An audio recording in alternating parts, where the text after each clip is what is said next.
Hey there, I'm Mr. SEVERN and welcome to a very historical video on this channel. For the first time, you get to hear me use my voice. And today, what I want to share with you today is the studying I've done, a brief overview of the studying I've done on the save file for LEGO Star Wars, the video game. So, yeah. Um, all of the studying I've done, I have documented that, and I put that all on a GitHub repo here. So basically, what you'll need to do is just go to the release tags and then click on the latest version at the time you're watching. And it's not a full release at the time of recording, but yeah, this is just how it is at the moment. And then, yeah, click on that and then just click on source code and then download it wherever you need it. Well, I don't need to download it since I made it. Um, yeah, so I've got the files here and yeah, um, so you won't see the canister folder, but you're not really missing out on anything because it's just the pictures I've put in the Word document. They're on the uncropped variants, but yeah, it's not really that much. You also won't have these zip folders as well. You'll also need to download another two things. You'll need to download a hex editor, um, which I've got a link for ImHex. You can use hex edit if you want, but yeah, I'll get into why I am going to show it with ImHex. Yeah, so you'll click download now and then click whichever operating system you're using and then just downloading. And then, yeah, you'll also need to download this checksum updater. You'll just go to the release tags and download it. And yeah, that's what you'll need there. Yeah. And yeah, I put two save files in the release. There's an empty save file and a 100% save file, so you can use it for comparison. So the save files are in a bin file. Um, yeah, and you'll need to configure bin files to open in ImHex or whatever if you choose to use hex edit. So just open the open the file and yeah, just wait for it to open. Um, yeah, and the reason I choose to use ImHex is because you can use a save file pattern, which I've got here. And um, yeah, oh, there we are, finally. Okay, so let's close. Okay, so let's also open up the other one. And then let me put the file explorer over there for now. And okay, so you'll need to drag um, the pattern file over here. And if you're not seeing the pattern editor, go to View and then click on not pattern data, pattern, click on pattern editor, and then take the hex part and drop it here. Click auto evaluate, and yeah, all the values that the game writes to that I'm aware of, I have labeled them in the hex part. And then you can see what all the values are at the max in the 100% save file. I'll just move this back here and minimize it. So yeah. Yeah, and then if you hover your mouse over it, it kind of labels it. And I've got the notes on what you can do with each value. But to make things a lot more simpler, I mean, not simpler, to make this a whole lot easier to understand, I have created a Word document going through it all. There's also a PDF version if you prefer. So let's briefly touch on the Word document. So yeah, I have a table of contents here and got an introduction, and I just say it straight away that I'm not intending on people to cheat. I just like because I don't think you would understand how all these values work if you haven't even completed the game to begin with. And yeah, um, the the game writes the save file in machine language, which is binary code. Um, yeah, and then we're just going to be using a hex editor, and I'll explain that later when I touch on um, the hex code. And yeah, there are two save files. There's a code.bin, which oh, it's not. I mean, it's not the save file. It just shows the amount of studs the save file has on the save select screen, and then lsw.bin is the save file that has all that information where it's all stored. And yeah, binary code, like you probably could get away with doing all this without knowing binary code, but if you want to know a bit more technical details on how it works, understanding binary code helps, and then it also helps to understand how hex code works. And binary is a base 2 system, and you can be represented true or false, on or off, 1 or 0. It's usually 1 or 0. And yeah, and then you can have different byte values, and we're just focusing on 1 byte values for this. And like, I mean, I will be talking about up to 4 byte values, but they'll be easier to understand once we get there. And yeah, there's 8-bit positioning numbers: 1, 2, 1, 2, 4, 8, 16, 64, and 128. And any combination of these 8 decimal numbers can get you any decimal value between 0 and 255. So how do you work out a binary number? So we're only going to be focusing on a 1 byte binary number. So let's say you take this binary number. Okay, now first write these numbers like this, and then take this binary number and then write it under those numbers, and then take all the columns that have a 1 and then add those numbers up, and then you get the decimal value. And yeah, these 8 numbers do work like switches, which I'll explain with hex editing. So hex code is a base 16 system which sits between decimal and binary. Yeah, and in hex your 16 values are 0, 1, 2, 3, 4, 5, 6, 7, 8, 9, A, B, C, D, E, F. 0 to 9 is the same in decimal. Then A to F is 10 to 15 in decimal. And then after F, the value is hexadecimal 10, which is 16 in decimal. To be clear, hexadecimal 10 is not decimal 10, and 10 hexadecimal and 10 um 10 is said as 10 in hex, like I explained before. Yeah, and then the highest 1 byte value is FF 255 in decimal. Um, to avoid confusion when writing hex values down, they get written with a 0x in front of it. So um, 0x10 is not confused for decimal 10 and is interpreted as 10, or it could be hexadecimal 10. Yeah, and I find what I've like seen with hex code is like it condenses the information of binary. Like instead of having 8 characters to 1 byte, you only have 2 characters to 1 byte. And the 8 decimal switch numbers with binary I mentioned before, like 1, 2, 4, 8, 16, 32, 64, and 128.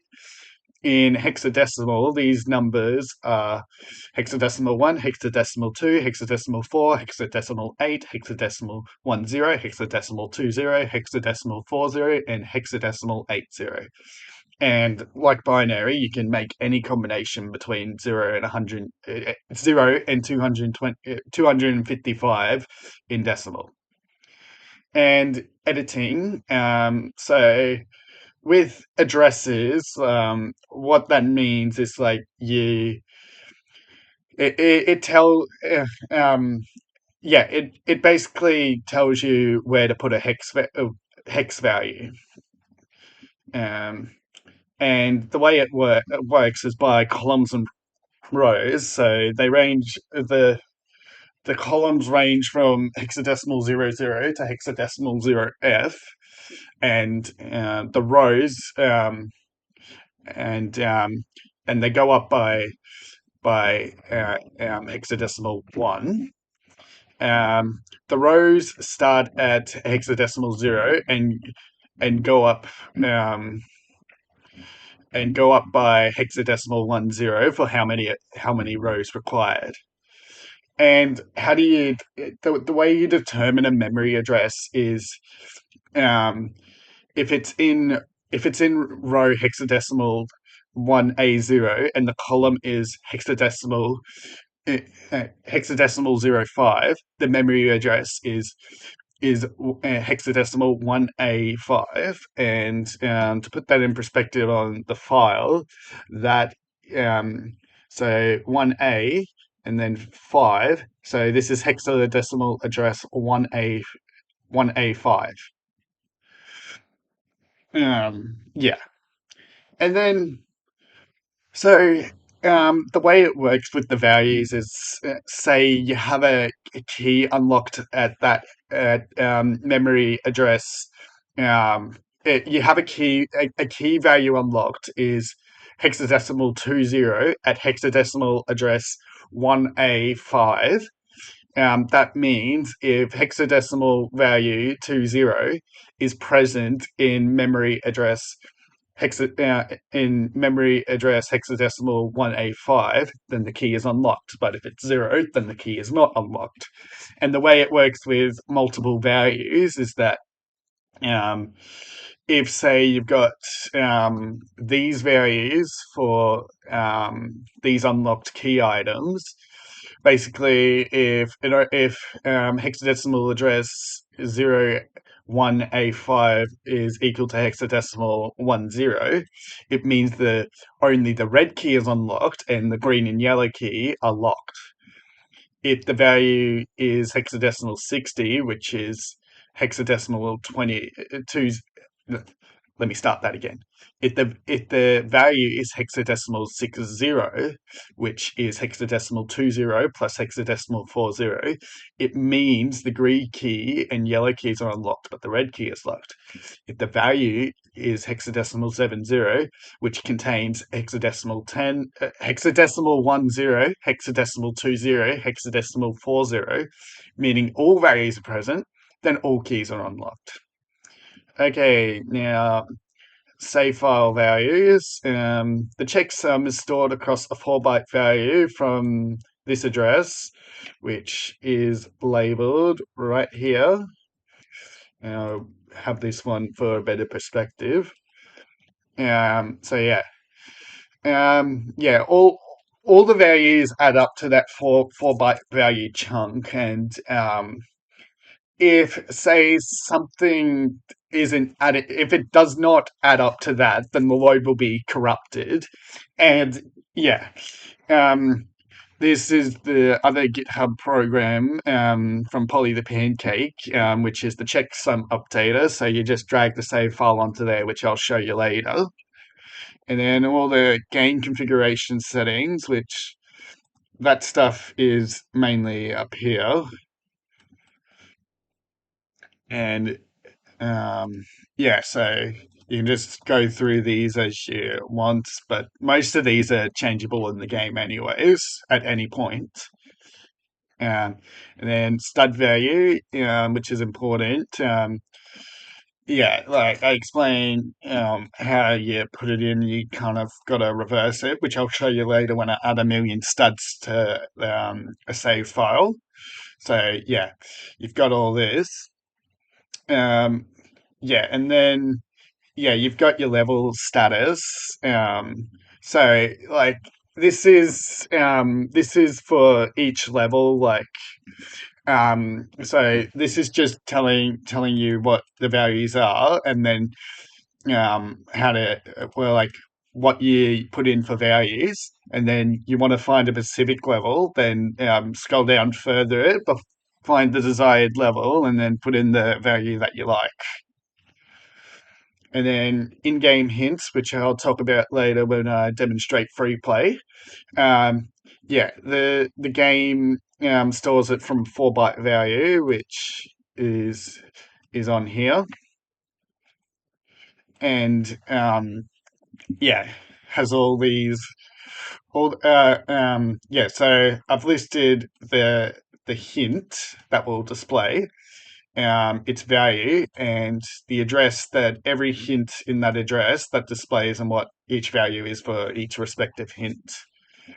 So shop hints. So these are the hints you can buy in Dexter's shop, and yeah, it's a similar story from the previous. And this, which will happen later, which I will talk about. Yeah. So basically, like after completing the first level, whenever it is, you go back to Dexter's Diner, you will spawn between episode 2 and 3 doors to show that you can play those episodes now. And then once the save file is saved again, the value changes to 1, meaning that you will not spawn there for the rest of the existence of the save file. Similar to the hints before, they're not going to display for the rest of the existence of the save file. So yeah, the super kit is in this memory address, and the value ranges from hexadecimal 0 to hexadecimal 11, which is decimal for 0 to 17. So it's a count of how many pieces the super kit has been built. And something I forgot to mention before is with the canister count. That's just the count of the amount of canisters you've collected in the level. So if you change them to 10, but you haven't actually collected all those canisters in the level will still exist unless you take them out. And yeah, past this. Yep, super kit. And then this is for the particular canisters. And I do have a video reference on a playlist I put together for each level, and you can just go through each level. There's also photos as well. And yeah, I basically manually worked all these out with using the switch values, like the base values, and then just saw which ones were disappearing, and then collected just one sometimes, and then just saw what was changing in the save file. So yeah, that's how I worked that stuff out. Okay, characters. So what unlocked means is the character is accessible to use anywhere you like except story. Bought means that in Dexter's shop it will show that the character's been bought. And then cheat code means the cheat code for the character was used and is available to buy and store regardless of progress. Yeah, and PK Droid, there's a cheat code which is redundant since it's available to buy from the start. And then you can just find whichever character you want, which will add a character later. Extras, so 2 byte value for both of them. So basically, these ones here will just we change the value there. In Dexter's shop, it will show as bought, and with these ones here, you change the value. It means that these extras are available to use from the pause menu.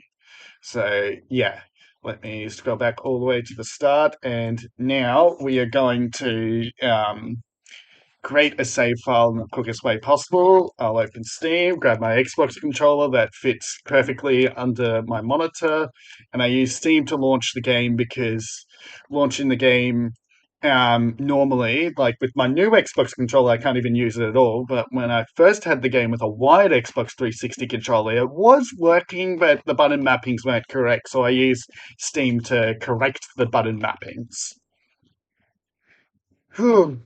Also, I do usually normally use the disc to play the game, but like if I'm just doing testing like this and I'm not like doing a normal play sort of thing, I'm fine to um, use a modified file, which I'm not going to tell you how to get um, because that's just something for you to figure out. And these are files I got from a Steam forum website, which I'll link in the description, and you can find ones for any game you'd like. Also, if you do pay attention to the description, you'll see that I use a Blu-ray drive. An update on that is I had to replace that drive, but I replaced it with the same model. So it was like I took the other one out of the shell it was in and then put the new one in. And the problem with the previous one was that it basically the ribbon cable layers are ripped, so I couldn't use it anymore. So yeah, let's just make a new game here and I'll show you the quickest way you can make a save file. So first you're going to need to grab one stud, which can be found directly behind Qui-Gon. So grab this silver stud and then make your way over to Dexter's shop and then go to hints and then buy this hint, go back, and now a save file has been created. So now I'll exit the game.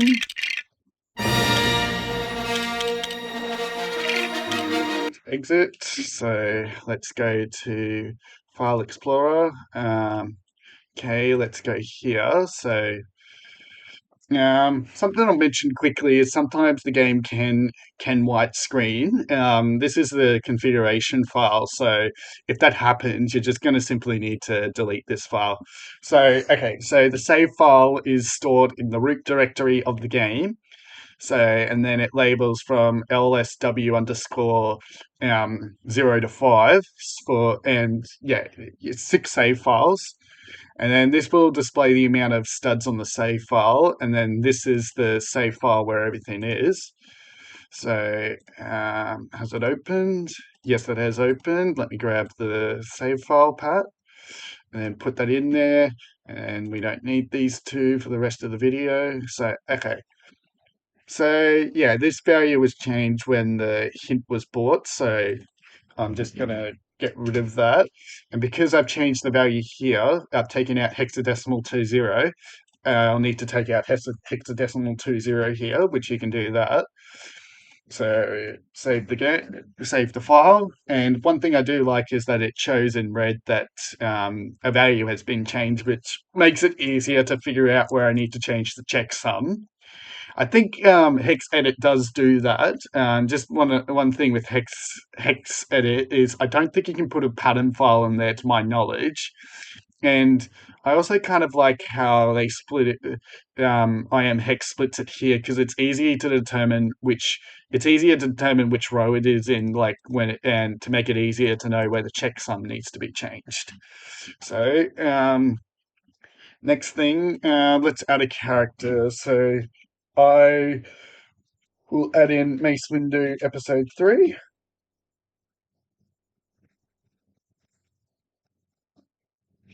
No matches. Yeah, there we are. So, yeah.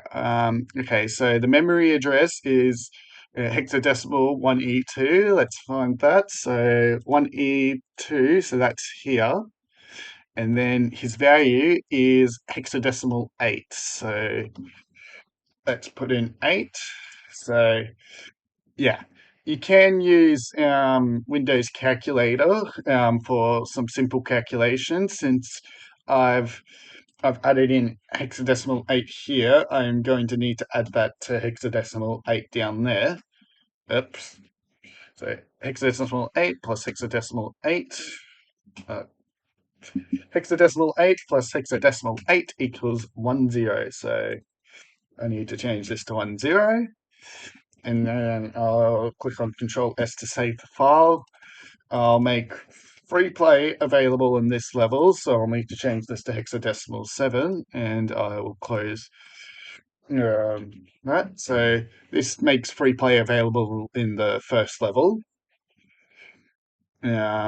which is, where is it? Spawn between. I'll just change this. Oh no, I'll leave that like that. Okay, so I go back to Steam, launch the game. Yeah. I also did get a new hard drive, so I've got a 5 terabyte hard drive now. I do still use the 4 terabyte hard drive for other stuff. So yeah. I also did get a microphone for this, which was kind of one of the delays on getting this video out, and also like I was like an alphabet playing Indiana Jones 2, Lego Indiana Jones 2 and Super Mario Galaxy 2 on my Wii U using the Wii mode, which is an unmodified Wii. So yeah, let's load the game and should find Mace Windu somewhere. So yeah, I've spawned here because of a value being 0 and the first level being completed. So yep, there he is.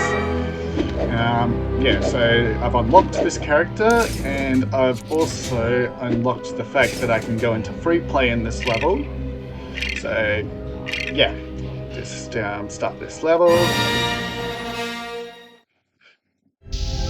Okay, so yep, I can move around, and the hint on screen here, that is one of the things I meant with in-game hints. So once the game saves itself again, that hint is no longer going to show for the rest of this save file. So let's exit the game and add some more stuff into the save file. So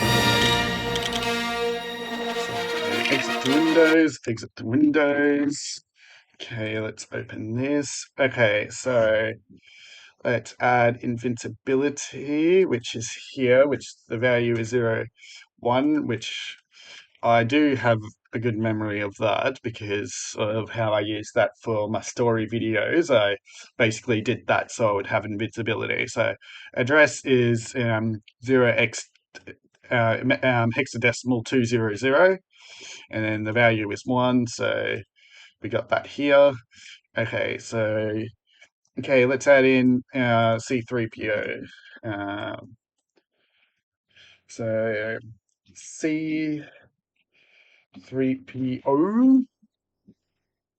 Okay, so his address is hexadecimal 1 dB, hexadecimal 1 dB, 1 dB. So there's B and then D's here. So that lines up. Okay, yeah. So 1 dB. So what was his value again? His value is hexadecimal 20. Okay, so I want canister 2. So from negotiations, now let's find that canister 2. Well, canister 1. So okay, yep. Okay, so there's normally a canister there, and I'm just gonna add it into here that the canister is being collected. So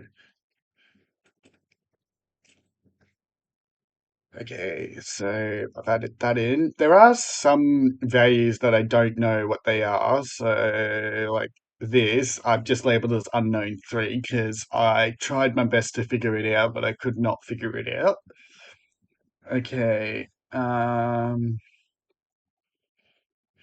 Okay, now I'm gonna get the calculator again. So let's say I want to give myself a million studs, so I'll type in a million in decimal, and then I take this number, um, which I'll need to put on the other screen. So, okay, so I start with um, So I go 0F,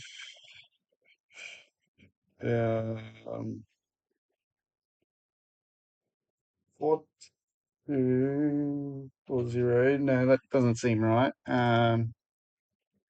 Right, yes. So 4042F0. Pretty sure it's done that way. Okay, so save this file, but I haven't updated the checksum. And because this is going to be too hard to calculate, what I'll do, I'll just have to get that. Okay, I've got that back. Okay, so I'll delete this file for extra insurance. So make sure the values aren't showing red, because then that means the file isn't saved. And if a file isn't saved and you drag it onto the checksum update, it's not going to update at all, and you'll probably start getting confused. So take this file and drag it on here. You can put this file in the same directory as all the other stuff, but I got it separate because I kind of added some code onto my file to also do Lego Indiana Jones 1 and Lego Batman 1 as well. Okay, so you may get a confirmation to reload the file, but in this case, it seems it's been doing that automatically. So yeah. Um, okay. Another thing I should show is what to do when you like. I know I explained it, but I'll just demonstrate it as well. Is, let's say you go to character set 4, um, character set 4, and let's just add Captain Panaka on there. So I'll just add 10 to that. So because 20 there, I need to add hexadecimal 20 with hexadecimal 10, which is hexadecimal 30. And because I added 10 here, I'm going to, I mean, no, sorry, not 10, hexadecimal 10. I'm also going to need to add hexadecimal 10 to the checksum here. So save that. Okay, so go and launch the game again. And yeah, I'll see a lot more things have changed. And yeah, this account has been annoying me with those pop-ups. Yeah. Oh, I also don't have the Windows XP taskbar like some of you may have seen in behind the scenes, because another change I've made is I've made a separate account on my computer where I can do all Mr. Severn gaming stuff or anything Mr. Severn related that I do in public. So I'm not doing this stuff on my personal account anymore. Okay, so I'll load the game. Game loaded. So, yep, I'm spawning here. Okay, let's go in here. Okay, I added in a million studs wrong, so yeah, I guess I did it in the wrong order, but yeah, there's Captain Panaka, he's added in. You also saw C3PO there. Yeah, and also notice how it says 0 out of 10, even though I've added the fact that a canister is being collected. Yeah, that's like I said, like that count doesn't actually reflect the canisters you've collected. Also, I did add invincibility, so let's have invincibility so the battle droid cannot kill me. Unlock this, and then, yep, the canister has been collected because I changed that day. Now, it's all we'll do in games, so let's get the game. Sorry about it not actually being a million studs that I added, but yeah. So yeah, um, yeah, that's just a brief overview of the studying I've done on the save file in Lego Star Wars: The Video Game PC. So yeah, give your feedback in the comments, email, or GitHub, wherever you'd like to give it. And yeah, I hope you enjoyed the video. And yeah, Let me know if you want to see me do Lego Star Wars 2, the original trilogy so far. That's it from me, and bye.